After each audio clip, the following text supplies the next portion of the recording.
PMLN Sindh 0، PMLN Balochistan 0، PMLN Khyber Pakhtunkhwa 0، PMLN مرکز 0۔ ذلت amaze شکست کا سامنا کرنا پڑا ہے سینٹ کے انتخابات میں PMLN کو، تو اب تو انہیں ہوش آ جانی چاہیے کہ جو ان کا ملک دشمن بیانیہ ہے یہ آگے نہیں چلے گا، پبلک میں اسے ذرائع لوگ نہیں اسے بخشیں گے۔ اگر آپ پاکستان کے اداروں کے خلاف بات کریں گے تو لوگ آپ کا ساتھ نہیں دیں گے۔ تو پھر ان انتخابات میں ایک یوسف رضا گیلانی جیتے جیسے جیتے، میں اس کی زیادہ تفصیل میں نہیں جانا چاہتا، بڑے شادیانے بجائے گئے، بڑی مٹھائیاں بانٹی گئیں، تو جتنی ووٹوں سے وہ جیتے اتنی ووٹوں سے ان کا PDM کا امیدوار ہارا۔ اب اس الیکشن کو بھی، ہر الیکشن کو جو وہ ہارتے ہیں اسے، جو جیتتے ہیں جہاں پہ وہ ٹھیک ہوتا ہے، جہاں ہارتے ہیں اسے کنٹروورشل بنانے کی کوشش کرتے ہیں، تو اس سوچ کو بھی ہم کنڈیم کرتے ہیں۔ اور یہ کہنا چاہتا ہوں میں خود الیکشن لڑتا ہوں، یقین جانیے میں جب ہارا ہوں تو میں نے اپنی ہار تسلیم کی ہے، ذہنی طور پہ تسلیم۔ ہر پولیٹیکل ورکر جو کہ انتخابات میں جاتا ہے، ہر پولیٹیکل پارٹی جو انتخابات میں جاتی ہے، اس میں سپورٹ مین اسپرٹ شپ بھی ہونی چاہیے۔ دیکھیں 2 ٹیمیں کھیلتی ہیں، ہندوستان اور پاکستان کی ٹیم کرکٹ میچ کھیلتی ہے، ہاکی میچ کھیلتی ہے، ہارنے والا اپنی ہار کو تسلیم کرتا ہے اور جیتنے والے کو مبارکباد پیش کرتا ہے۔ تو ان بچوں سے، کھلاڑیوں سے سبق سیکھنا چاہیے، ایسے ناک بندیش سیاست دانوں کو، کہ جب جیت جائیں تو ٹھیک ہے، ہار جائیں تو الیکشن ٹھیک نہیں ہے۔ مجھے یاد 2002 کا الیکشن،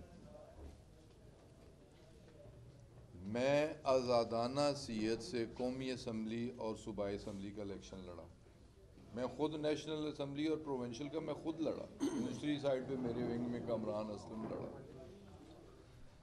اور ہمارا مقابلہ اس وقت کی مسلم لیگ نواز، پیپلز پارٹی اور MMA سے تھا۔ نثار کا الائنس پروونشل سیٹس پہ MMA کے ساتھ تھا، تو نثار کو ذلت امیز شکست ہوئی ایک آزاد امیدوار سے، اس نے الائنس بھی کیا MMA سے، لیکن اس کے باوجود اسے شکست ہوئی۔ اس حلقے میں جو آج NA59 ہے، اس وقت NA52 کہلواتا تھا، اس حلقے میں راجہ بشارت، راجہ ناصر وغیرہ سے، جو کہ مسلم لیگ کاف کے سائیکل امیدوار کے ساتھ الیکشن لڑ رہے تھے، ان سے جیت ہو گئی۔ تو موصوف نے ارشاد فرمایا 52 میں الیکشن ٹھیک ہوا ہے، 53 میں الیکشن ریگ ہوا ہے۔ یہ چھوٹی سوچ، چھوٹے لوگ اپنی ہار کو تسلیم نہ کرنا۔ اب بڑی واضح کہ نیشنل اسمبلی ہارے، پروونشل اسمبلی جیتے، ہم ان کی پروونشل اسمبلی کی جیت کو تسلیم کر رہے ہیں، تو اتنی کم ظرفی اور اتنا چھوٹا پن نہیں ہونا چاہیے کہ اپنی نیشنل اسمبلی کی ہار کو تسلیم نہیں کرتے۔ تو یہ سیاست دانوں کو بھی اپنے رویے میں، الیکشن لڑنے والوں کو بھی اپنے رویے پہ نظر ثانی کرنی چاہیے۔ اب مولوی صاحب، میں رات سن رہا تھا، میں ملا جی ہیں کی آکھ سارا فطور حضرت شیطان دی ڈیوٹی صرف ملا جی دے رہے، اور یہ بغل بچے بنے، وہ انہوں استعمال کر رہے، وہ انہوں تو پچھلے کو بدلے چکا رہے۔ تازہ سٹیٹمنٹ میں رات ویکھی انہوں نے سنی ہے کہ PDM کو استعفوں پہ غور کرنا چاہیے، اس کے بغیر کام نہیں چلے گا، کیونکہ وہ اسمبلی میں سینٹ میں جا نہیں سکے۔ اب جو نہیں جا سکے وہ کہے جی اب ساری اسمبلیاں غلط ہیں، صوبائی اسمبلیاں بھی غلط ہیں، قومی اسمبلی بھی ٹھیک نہیں ہے، سینٹ بھی، ہر جگہ خراب ہو گئی ہے، تو اس میں ایک ملا جی نہیں ہے۔ تو الحمدللہ کہ اس ملک کی سب سے بڑی برائی اس سسٹم میں آج کہیں ایگزسٹ نہیں کرتی۔ اللہ تعالیٰ نے اس کے شر سے اس سسٹم کو محفوظ رکھا ہے اور فردر بھی محفوظ رکھے۔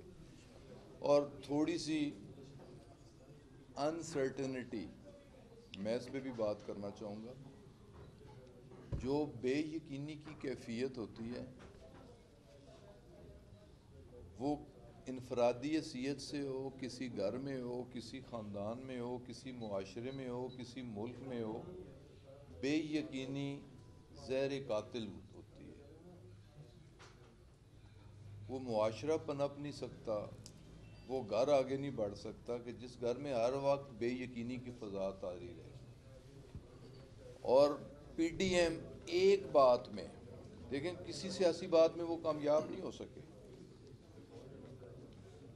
سینٹ میں پی ٹی آئی، سندھ سے بھی ہمارے ووٹ، بلوچستان سے بھی ہم جیتے، کے پی سے بھی ہم جیتے، پنجاب میں ہم نے بیٹھ کے فیصلہ کیا، ان اپوز ہوئے، مرکز میں بھی ایک سیٹ جیتے، یوسف رضا کی ایک سیٹ ہارے، اور اوور آل ہم الیکشن جیتے. پھر پرائم منسٹر نے ووٹ آف کانفیڈنس بھی لیا. اس سے پہلے انہوں نے چیئرمین سینٹ کے خلاف نو کانفیڈنس موشن موو کی، اس میں بھی انہیں ناکامی اٹھانی پڑی. اس سے پہلے بھی انہوں نے اٹیمپٹ کرنے کی کوشش کی اسپیکر کے خلاف. اس سے پہلے بھی انہوں نے کہا کہ ہم بجٹ پاس نہیں ہونے دیں گے پچھلا بجٹ. سب چیزیں ٹھیک ہوئیں. آج تک کسی ایک کام میں بھی اپوزیشن کو کامیابی نہیں ہوئی اور وہ لوگوں کی پذیرائی حاصل نہیں کر سکے. لیکن ایک بات میں وہ کامیاب ضرور ہوئے، اس ملک کو نقصان دینے میں، کہ اس بے یقینی کی کیفیت میں انویسٹمنٹ سلو ہو جاتی ہے، ایکسپورٹ سلو ہو جاتی ہے، ادارے کام کرنا چھوڑ دیتے ہیں، سٹاکس بیٹھ جاتے ہیں. جیسے بڑے دنوں بعد ہمارا سٹاک کریش ہوا کل. تو یہ خدا را ان کا یہ اقدام جس سے ملک کو نقصان ہوتا ہو، یہ اقدام بھی ملک دشمنی پر مبنی ہے. تو اب ٹھیک ہے، وہ آئینی لڑائی لڑیں، وہ سیاسی لڑائی لڑیں. آئین کے اندر چیف منسٹر کے خلاف بھی نو کانفیڈنس ہو سکتا ہے، پرائم منسٹر کے خلاف بھی نو کانفیڈنس ہو سکتا ہے، جبکہ کانفیڈنس کا ووٹ ہم لے چکے ہیں. لیکن جو ان کے پاس آئینی رستے موجود ہیں وہ آئینی رستوں پہ آئیں، ہم ان کا مقابلہ کریں گے. تو یہ ملک میں لا اینڈ آرڈر کا مسئلہ پیدا نہ کریں، ملک کو مزید بے یقینی کا شکار ہونے سے بچائیں، لا لیسنس سے بچائیں. اور خدا را میں ایک بات، میری داڑھی نہیں ہے لیکن میں دعوے کے ساتھ کہہ سکتا ہوں کہ اللہ تعالیٰ نے مجھے ان سے اچھا انسان اور مسلمان بنایا ہے. اور ہم میں سے بہت سارے لوگ، آپ میں سے بہت سارے لوگ، عوام الناس میں بھی بہت سارے لوگ ان سے بہت اچھے ہوں گے.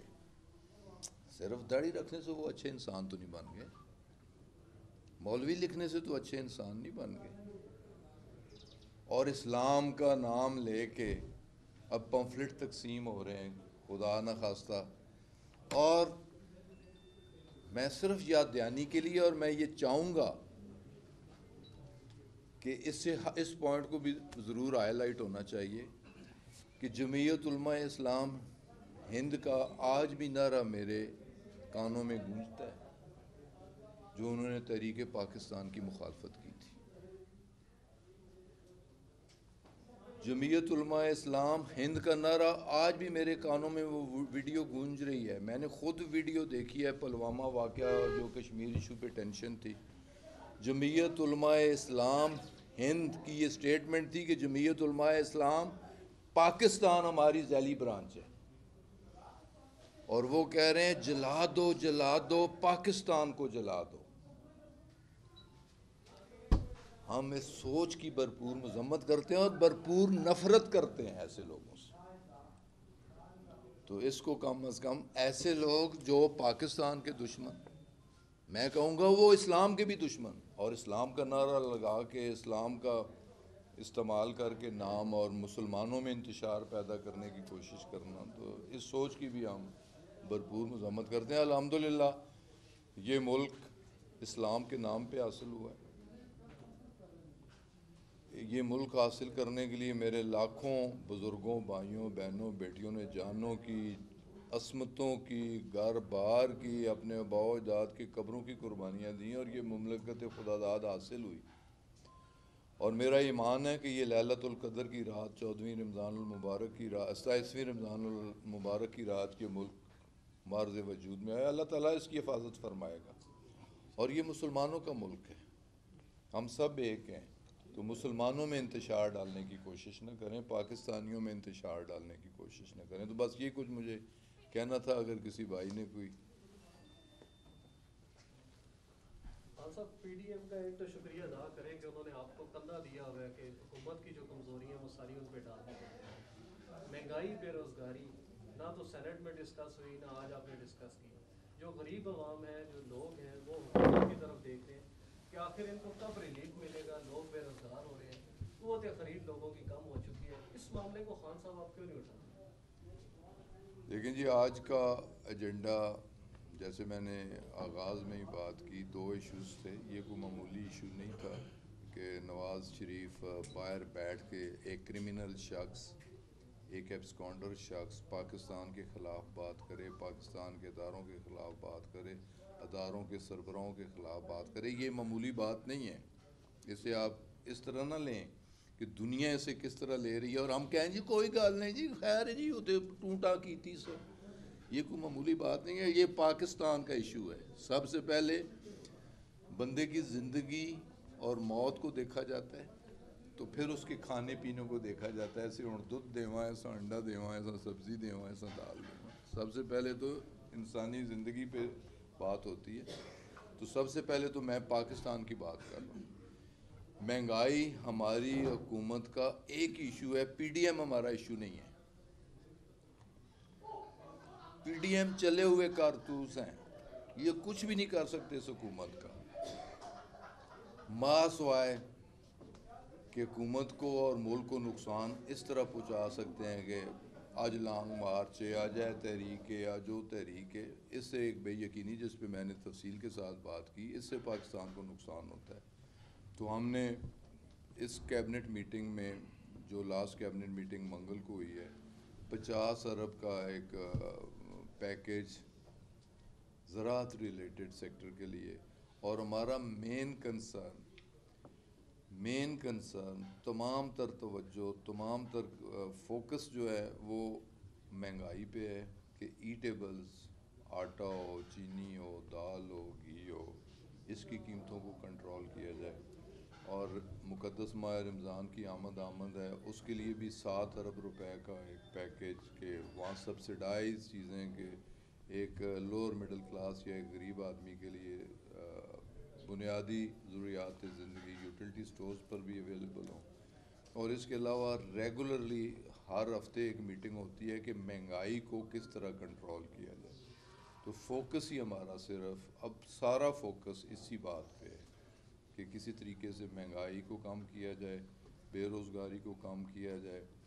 انڈسٹری کا پہیہ فل سوئنگ کے ساتھ چل رہا ہے، اسے اور تیز کیا جائے، ایکسپورٹ بڑھائی جائے. تو یہی فوکس ہے ہمارا. تو انشاءاللہ تعالیٰ آئندہ 2-2.5 سال اسی پہ توجہ ہوگی. صاحب آپ کے محبوب قائد کبھی جھوٹ نہیں بولتے. انہوں نے کل کہا کہ سینٹ میں منڈی لگی. آپ کے شہباز گل صاحب نے کہا کہ سینیٹر خریدے گئے. پی ٹی آئی نے کتنے سینیٹر خریدے، کتنے میں؟ پی ٹی آئی نے الحمدللہ نہ پی ٹی آئی کا کوئی بکا تو نہ پی ٹی آئی نے کوئی خریدا. کوئی سینیٹر، یہ سینیٹر آزاد تھے، 7 سینیٹر آزاد تھے. ان 7 کے 7 نے ووٹ اپنی مرضی سے دیکھیں نا. انہوں نے نیشنل چیئرمین کا ووٹ انہوں نے نہیں دیا، یا ووٹ انہوں نے ضائع کرنے کی کوشش کی یا ضائع کیا. اور ڈپٹی چیئرمین کا ووٹ انہوں نے، ڈپٹی چیئرمین کا جو ہمارا الائی تھا، کینڈیڈیٹ تھا، اسے دیا. تو یہ آزاد آدمی تو آزاد ہے. باقی پی ٹی آئی کے 48 سینیٹر تھے، 48 کے 48 نے اپنے کینڈیڈیٹس کو ووٹ دیا. سر آپ دھاندلی کی بات کریں، ماضی میں 124 دن آپ لوگوں کا دھرنا رہا ہے کہ آپ لوگوں کا بھی تو یہی وتیرہ تھا کہ جدھر جیت گئے وہاں پہ میٹھا میٹھا ہف ہف، جہاں ہار گئے کڑوا کڑوا تو تو. دیکھیں میرے بھائی، میرے سوال پورا ہونے دیں. جی میں سوال آپ کا سمجھ سوال گیا. پورا ہونے دیں. اچھا، تو کیا وہ کون سا جادو چلا، کون سا ضمیر زندہ ہو گیا جو کہ 7 ووٹ گیلانی صاحب کو سینیٹ میں پڑے تھے، اس دفعہ آپ کی طرف آ گئے؟ دیکھیں جی، یہ ضمیر کن کے مردہ تھے اور کن کے بیدار ہوئے وہ تو اللہ جانتا ہے اور وہ خود جانتے ہیں. ہم تو اسی لیے کہہ رہے تھے, ہمارا اسی لیے مطالبہ تھا. اور یہ آج سینیٹرز کو بھی اور الیکٹڈ جو جتنے بھی ہاؤسز ہیں انہیں یہ تانا نہ سننا پڑتا کہ ہمارے مطالبے پہ یہ سیکرٹ بیلٹ کا سلسلہ ختم ہو جاتا, اوپن الیکشن ہوتا, شو آف ہینڈز پہ ہوتا, ہر کسی کو پتہ چل جاتا کہ کس نے ضمیر کے خلاف فیصلہ کیا اور کس نے ضمیر کے مطابق فیصلہ کیا. اس ادارے کی, اس سسٹم کی, ہم لوگوں کی کریڈیبلٹی اور بڑھتی. اس کا سب سے زیادہ نقصان دیکھیں نا, جمہوریت جمہوریت جمہوریت. انٹلیکچوئلز بھی بیٹھتے ہیں, ٹاک شوز میں بھی بیٹھتے ہیں, انٹلیکچوئلز آپ کے پرنٹ میڈیا میں بھی لکھتے ہیں جی کہ جمہوریت کو سٹرینگتھن کرنا چاہیے, جمہوریت کو مضبوط کرنا چاہیے, الیکشن ٹرانسپیرنٹ ہونے چاہیے, شفاف ہونے چاہیے. یہی کہا جاتا ہے, یہی لکھا جاتا ہے. اور یہ موقع تھا, یہ موقع تھا کہ اسمبلی کے اندر ہم نے آئینی ترمیم کے لیے امینڈمنٹ موو کی. اسی پی ڈی ایم, اسی اپوزیشن نے اس کی مخالفت کی. ہم سپریم کورٹ میں گئے, انہوں نے وہاں پہ اسے اپوز کیا. تو ہم اس لیے چاہ رہے تھے کہ ان اداروں کی کریڈیبلٹی بڑھے. یقین جانیے دو چیزیں میں دو پہ بات کرنا چاہ رہا ہوں. سب سے پہلی کہ نواز شریف کا جو سب سے بڑا جرم ہے کہ کرپشن لوور لیول تک وہ لے آیا. پورے وہ خود تو گند تھا ہی, کرپٹ تھا ہی, کریکٹر لیس تھا ہی. میں 85 سے جانتا ہوں, بہت سارے لوگوں سے زیادہ میں اسے جانتا ہوں. ہر مطلب ایک ڈسٹ بن ہے, ہر قسم کی گندگی پی ایم ایل این کے اندر ہے, ہر قسم کی گندگی. ان کی وجہ سے میں آیا ہوں, میری گاڑی پہ کوئی فلیگ نہیں. لوگ کیوں نہیں؟ باعث عزت ہوتا ہے فلیگ کہ لوگوں کی نظر میں یار ابھی کوئی وقوع مال ہونے. میں ایم پی رہا, میں نے کبھی گاڑی پہ پلیٹ نہیں لگائی. یہ صرف گندی سیاست جس کا محرک نواز شریف اینڈ کمپنی ہے. ایک تو انہوں نے معاشرے کو کرپٹ کیا. اب بھی دیکھیں نا, اب بھی اگر اس وقت بھی اس بات سے اتفاق کر لیتے, بدنام کون ہوا؟ ایم این اے ہوا, میں بھی ایم این اے ہوں.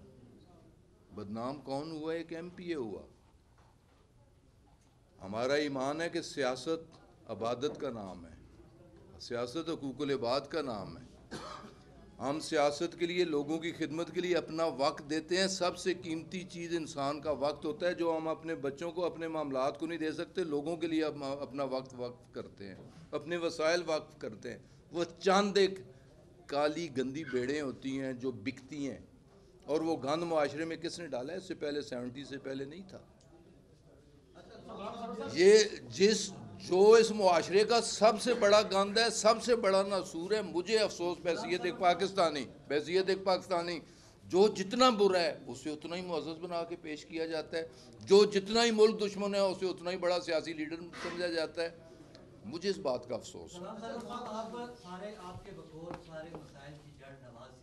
ہر برائی کی جڑ, ہر برائی کی جڑ, مسائل کی جڑ نہیں, ہر برائی کی جڑ. اور میں نے یہ بھی کہہ دیا کہ ڈسٹ بن ہے, ہر قسم کی گندگی ادھر موجود. یہ بھی فراڈ کر کے, عدلیہ کے ساتھ بھی فراڈ, کیبنٹ کے ساتھ. میں سوال سمجھ گیا ہوں.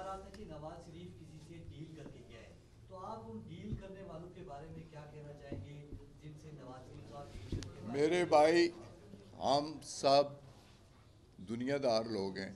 ایک پیسے والا آدمی جب جیل جاتا ہے نا کسی کیس میں, تو سب سے پہلے جیل والوں کی مٹھی گرم کرتا ہے اور اسپتال میں گنتی ڈلواتا ہے. پھر تھوڑے سے پیسے اور خرچ کرتا ہے, ڈاکٹر صاحب کے ساتھ معاملات ٹھیک کرتا ہے, تو ڈاکٹر صاحب لکھ کے دیتے ہیں کہ اسے بیماری ایسی ہے کہ جو سینٹرل اسپتال کے بغیر ٹھیک نہیں ہو سکتی. اس برائی میں ڈاکٹر بھی شریک ہے, اس برائی میں جیلر بھی شریک ہے. تو انہیں پتہ تھا کہ ڈاکٹر, کیونکہ یہ ضمیر کے سوداگر ہیں, ایمان کے سوداگر ہیں, برائی کے ٹھیکیدار ہیں. انہیں پتہ تھا کہ جیلر کو کیسے خریدنا ہے, ڈاکٹر کو کیسے خریدنا ہے, کسی اور سرکاری اہلکار کو کیسے خریدنا ہے.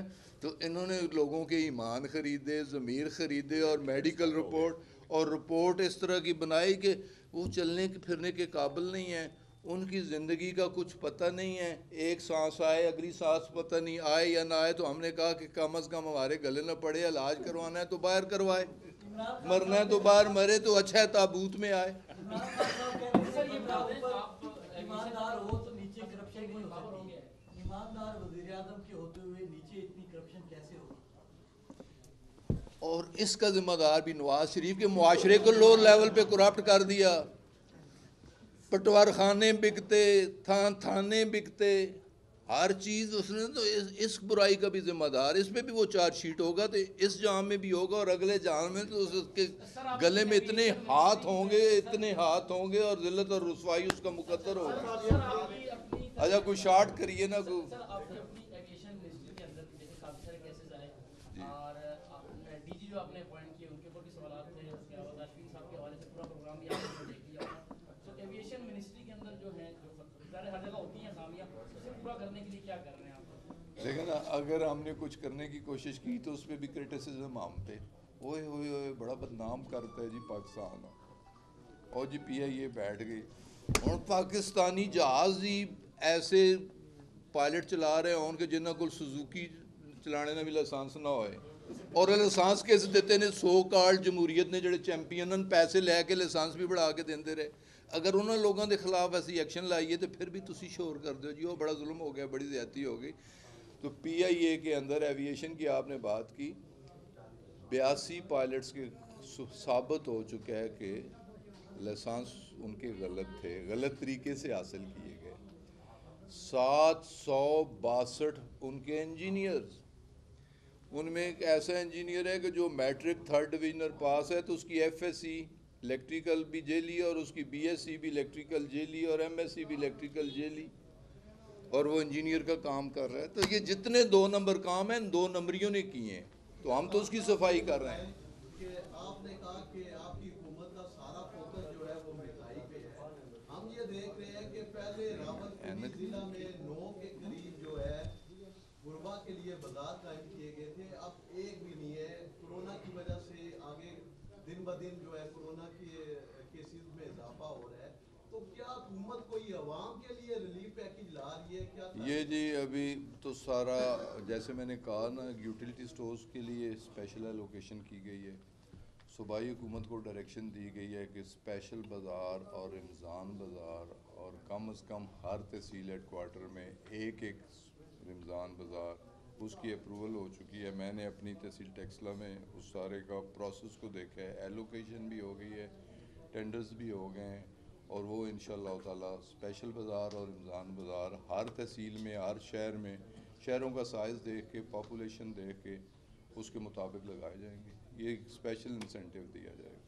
خان صاحب یہ بتا دیں, آپ کہہ رہے ہیں کہ جعلی لائسنس جو تھے وہ جمہوریت کے چیمپئنز نے جاری کیے. 2013-14 سے پہلے تو ایویشن کا جتنا سیٹ اپ تھا وہ وزارت دفاع کے انڈر تھا, تو اس میں اگر وزارت دفاع کے معاملات میں بھی جمہوریت کے چیمپئن جعلی لائسنس دیتے رہے تو پھر ہمارے اداروں کا ڈسپلن کہاں گیا؟ ایک سوال.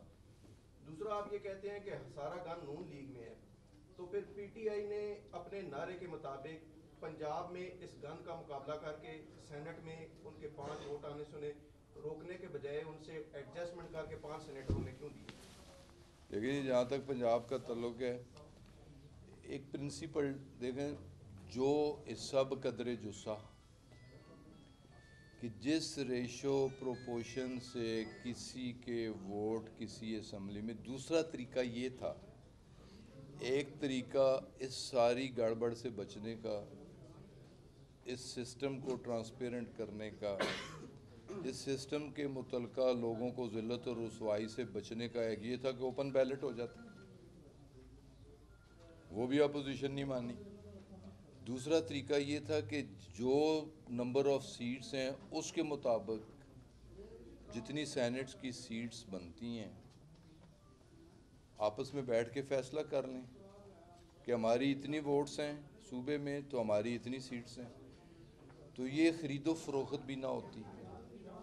پنجاب میں جو اچھا ہوا, جن لوگوں نے بھی کیا, اگر اپوزیشن نے بھی اس پہ بیٹھ کے یقیناً ان کا بھی یہ ایک مثبت رول جس نے بھی یہ کیا کہ وہاں بیٹھ کے انپوز ہوا اور وہ آفر کی گئی بلوچستان کے اندر بھی آفر کی گئی بلوچستان کے سی ایم نے کے پی کے اندر بھی آفر کی گئی کے پی کے سی ایم نے کہ اپنی اس ریشو سے نمبر آف سیٹ کے حساب سے آپس میں بیٹھ کے جتنی سیٹیں آپ کی بنتی ہیں آپ کے کینڈیڈیٹ رہ جائیں جتنی ہماری بنتی ہیں ہمیں دے دی جائیں تو اپوزیشن یہ بھی نہیں مانی انہیں مان تھا اپنے زور پہ اپنے پیسے پہ کہ ہم لوگوں کو خرید لیں گے جس میں انہیں کامیابی نہیں ہو سکی خان صاحب یہ بتائیے گا کہ کل سینٹ ہال میں جو میٹنگ کے دوران خفیہ کیمرے سامنے جی خفیہ کیمرے جب وہاں پر لگائے گئے آپ کے طرف الزام ہے کہ خفیہ پوزیشن ضروری ہے پی ٹی ایم کی ساری جو ہے وہ فیصلہ نہیں ہے یہ بتائیے گا کہ آپ ایک طرف تو علی حیدر گیلانی کی بھی ویڈیو بنا لیتے ہیں لیکن جب کہ سینٹ ہال میں کیمرے لگ رہے تھے تو اس وقت آپ کی حکمت عملی کہاں تھی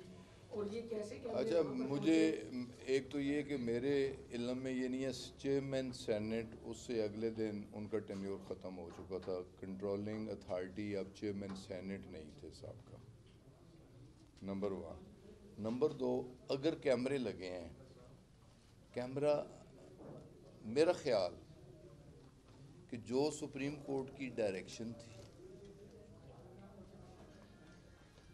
کہ ٹیکنالوجی کی مدد سے کہ کون کیا کر رہا ہے نا کیمرہ خریداری تو نہیں کر رہا تھا کیمرہ کسی کی جیب میں پیسے تو نہیں ڈال رہا تھا کیمرہ کسی سے کسی کا ہاتھ پکڑ کے ووٹ ریجیکٹ تو نہیں کروا رہا تھا کیمرہ تو اگر لگا تھا تو کیمرے نے تو صرف یہ بتانا تھا کہ کون کیا کر رہا ہے